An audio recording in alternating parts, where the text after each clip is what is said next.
Ibu, bapak, saudara-saudari yang dikasihi Tuhan, mengapa Yesus harus berpuasa? Puasa yang diajarkan gereja kepada kita adalah untuk membangun pertobatan, supaya kita bertobat. Dan puncaknya adalah penerimaan sakramen tobat yang merupakan pengampunan dosa. Dengan sakramen tobat, maka penyesalan kita dan dosa-dosa kita diterima, diampuni oleh Allah. Itulah makna puasa, yaitu membangun sikap tobat, mohon ampun kepada Tuhan. Tapi apakah Yesus juga memerlukan itu? Karena Yesus tidak berdosa. Dia tidak sama seperti kita. Nanti pada pekan suci atau trihari suci, kita akan diingatkan akan hal itu. Bahwa Yesus sama dengan kita kecuali dalam hal dosa. Tetapi mengapa Tuhan Yesus berpuasa? Ibu, bapak, saudara-saudari, puasa yang dilakukan oleh Tuhan Yesus adalah sebelum dia melakukan perjalanannya menuju Yerusalem.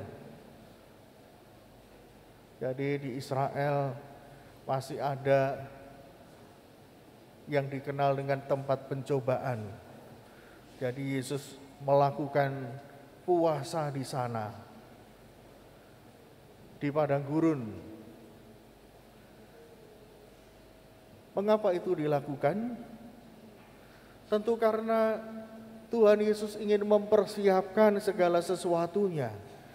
Kalau kita mau pergi, mungkin ada tugas di luar kota, atau mau membuat sebuah proyek besar, tentu Bapak Ibu akan duduk dengan tenang untuk memikirkan segala sesuatu, untuk membuat rancangan besarnya, lalu untuk memastikan nanti prosesnya akan berjalan dengan baik, siapa saja yang akan dilibatkan, dan juga mengetahui apa halangan-halangannya, tantangan-tantangannya, dan lain sebagainya. Jadi proses perjalanan Yesus tidak mengalir begitu saja, atau tidak hanya berjalan, pokoknya berjalan sampai ke Yerusalem. Karena ini perjalanan penting, perjalanan penebusan dosa manusia, penebusan umat manusia. Ini proyek Allah yang besar, bukan hal yang mudah untuk dijalani. Maka Yesus memerlukan waktu untuk mendengarkan bagaimana kehendak Bapanya. Maka dia menyepi supaya tidak ada gangguan. Mencari tempat yang hening, di mana dia bisa mendengarkan dengan jelas, dengan detail apa yang dikehendaki Allah untuk dilaksanakannya. Perjalanannya nanti akan seperti apa? Apa yang harus dilakukan? Maka kita tahu ketika Yesus menghadapi segala sesuatu, kesulitan atau tantangan, bahkan juga cobaan-cobaan dari orang-orang Farisi, ahli-ahli Taurat, dia segera memberikan jawabannya dengan tepat, dengan cepat pula. Tidak ragu-ragu, tidak menunggu waktu lama. Juga ketika Yesus menghadapi orang-orang yang kesulitan, yang sakit, orang-orang yang kerasukan setan, bahkan yang meninggal pun, dia bisa dengan cepat mengambil langkah, bahkan melakukan mujizatnya. Tentu ini bukan proses yang tiba-tiba. Maka bagi Yesus puasa adalah persiapannya untuk melakukan perjalanan yang ditugaskan Bapaknya kepada dia. Nah, Bapak Ibu Saudara-saudari dan juga para pemirsa yang ada di rumah, namun dalam bacaan yang kita dengar dari Injil Matius, Yesus dituntun oleh Roh kepadang gurun untuk dicobai iblis. Bacaan ini menekankan tentang pencobaannya. Ibu bapak saudara-saudari, di akhir puasanya Yesus mendapatkan ujian lagi, yaitu apakah selama berkomunikasi mendengarkan kehendak Bapa dan menyatukan diri dengan Bapaknya, Yesus sudah mendapatkan sesuatu. Nah, bacaan ini mau menekankan bahwa Yesus telah mendapatkan rahmat Allah dalam puasanya itu. Maka segala cobaan, bujukan yang dilakukan oleh setan mampu dihalau.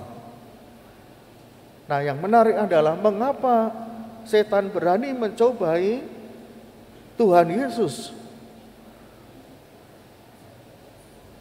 Bukankah setan tahu bahwa dia berasal dari Allah? Kalau dengan Allah pasti sudah mundur.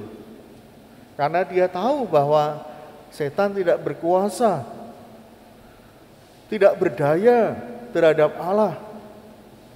Tapi mengapa masih berani mencobai Yesus? Ibu bapak saudara-saudari yang dikasihi Tuhan, karena Yesus adalah Allah yang menjadi manusia. Jadi ada unsur ilahi, tetapi juga ada unsur manusiawi. Nah, unsur manusiawi ini yang dilihat oleh setan sebagai titik kelemahannya. Setan itu selalu melihat titik kelemahan. Jadi begitu ada kesempatan, ada peluang, disitulah dicari. Titik lemahnya di mana? Itu akan diserang terus-menerus. Tapi kita tahu bahwa itu tidak berhasil. Karena sekali lagi kemanusiaan Yesus disertai dengan keilahian.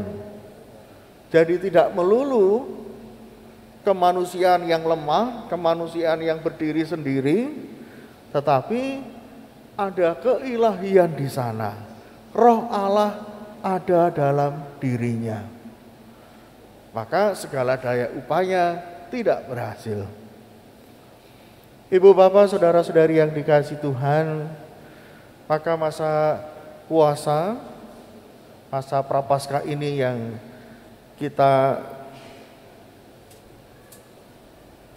lakukan, kita isi dengan mati raga puasa dan amal kasih, adalah kesempatan di mana kita membangun relasi komunikasi dengan Allah. Bagaimana caranya? Seperti Tuhan Yesus, dia masuk mencari kesempatan, mencari waktu, sehingga fokus pada kehendak Allah. Maka masa puasa ini mengapa kita harus menahan diri, menahan hawa nafsu? Karena banyak sekali keinginan-keinginan, godaan-godaan, kecenderungan yang ada pada kita. Maka untuk mendengarkan kehendak Allah, kita perlu fokus. Mati raga puasa dimaksudkan untuk itu, supaya kita tidak mudah untuk goyah, seperti halnya ketika anak-anak mau menghadapi ujian. Akhirnya kan game harus ditinggalkan, ya, televisi, YouTube, ya. Fokus pada belajar. Nah, itu mati raganya anak-anak yang menghadapi ujian. Demikian pula kita yang melakukan puasa. Tentu ada mati raganya, ada puasanya. Karena kita mau meluangkan waktu untuk Allah, untuk mendengarkan kehendak-Nya, membaca kitab suci, dan juga merenungkan apa yang sudah ditunjukkan gereja kepada kita. Bahannya sudah disiapkan supaya gereja Katolik punya arah permenungan yang sama, ada gerakan yang sama. Maka dibutuhkan puasa dan mati raga. Saudara-saudari kita yang muslim juga demikian ya. Ketika puasa mereka akan berkumpul di masjid. Mereka akan berkumpul di suatu tempat juga untuk fokus ya. Nah, Bapak Ibu saudara-saudari yang dikasihi Tuhan, tentu puasa bukan tujuan ya. Mati raga tentu bukan tujuan. Kalau kita hanya puasa saja tanpa doa, itu artinya apa? Puasa saja tanpa doa artinya hanya diet ya. Puasa tanpa doa. Ya seperti Bapak Ibu mungkin yang punya program untuk langsing supaya cantik, supaya sehat, tidak perlu doa ya. Hanya diet saja, pantang, puasa bisa ya. Tapi puasa kita harus tetap fokus pada doa. Nah, yang berikutnya, puasa juga harus ditambah dengan amal kasih. Nanti ada pengumpulan amplop APP ya untuk solidaritas. Mengapa ditambah dengan amal kasih? Bukan hanya puasa saja. Kalau puasa saja tanpa amal kasih itu namanya ngirit ya. Hemat. Nanti uang yang tidak dibelanjakan untuk ini untuk itu, hasil mengurangi makan, pergi untuk makan atau belanja dan lain-lain disimpan, lalu dibelikan sesuatu yang baru. Nah, maka puasa harus diimbangi dengan doa dan amal kasih. Itu yang diajarkan kepada kita. Puasa, doa dan amal kasih. Bukan puasa saja dan juga bukan doa saja atau amal kasih saja. Ketiga-tiganya memang harus kita lakukan. Nah, Bapak Ibu saudara-saudari, tentu dengan puasa ini kita diajak seperti Tuhan Yesus yang berpuasa mengandalkan Allah. Karena kemanusiaan kita tanpa Allah akan menjadi sia-sia. Akan menjadikan kita rapuh, ataupun kalau kita merasa kuat akan menjadikan kita sombong bahwa kita hebat. Maka nanti akan ada pembaruan janji pernikahan yang tentu mereka mewakili Bapak Ibu dan saudara-saudari sekalian yang sudah menikah. Bukan berarti mereka ini hebat ya, setia 100%, tidak. Kalau mau ditanya siapa yang setia 100% dalam perkawinannya, tidak pernah berdosa, tentu tidak ada ya. Perayaan ini bukan perayaan jumlah usia perkawinan mereka, tapi perayaan ini untuk mengucap syukur atas rahmat Tuhan yang bekerja pada keluarga mereka, pada ikatan keluarga mereka. Meskipun rapuh, meskipun jatuh dalam dosa, tapi Tuhan mengangkat mereka, memulihkan mereka, menjadikan mereka mampu untuk setia kembali, mampu untuk menerima pasangannya kembali, mampu untuk mengampuni, mampu untuk melayani dan mencintai.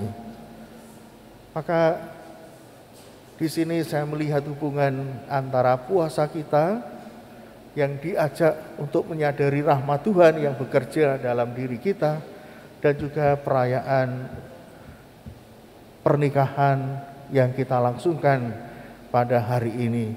Semoga keluarga-keluarga dan Anda sekalian senantiasa diberi rahmat Tuhan, dan kita selalu memohon agar kehidupan kita diperkuat oleh rahmat itu dan dimampukan setia kepada Allah.